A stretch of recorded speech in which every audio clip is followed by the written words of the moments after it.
Good morning. Today we are going to look into the concept of vested interest. In Section 19 of the Transfer of Property Act 1882 states about the vested interest.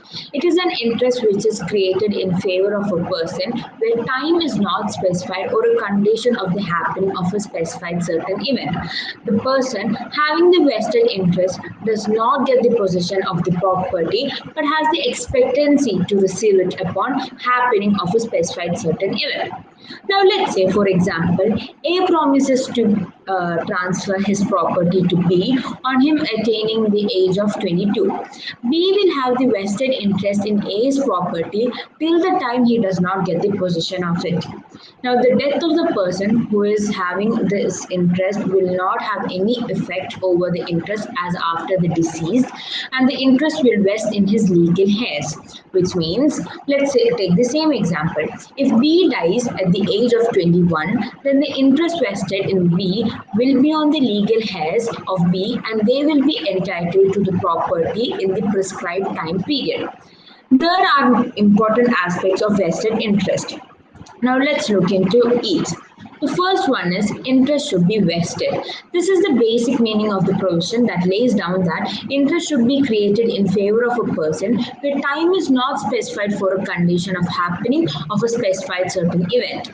A person should profess to transfer a particular property in order to this interest to be created. Right, the second one is right to enjoy property is postponed. When interest is vested in a person, he does not immediately get the possession of that property and hence cannot enjoy that of the property. But any person who is not a major has a guardian is entitled to this vested interest after he attains his majority. Now let's say, for example, X agrees to transfer the property to O, property O to Y and directs his guardian to give him the property when he attains the age of 22. Y gets the vested interest once he attains the age of 18. Now, other things we need to look into is the time of vesting. The interest is vested right. Nothing cannot stop the interest from vesting in the person in favor of whom the transfer is to be made. Now the second one is contrary intention. The transferor can specify a particular time as to when the interest will be vested in the person who will receive the property.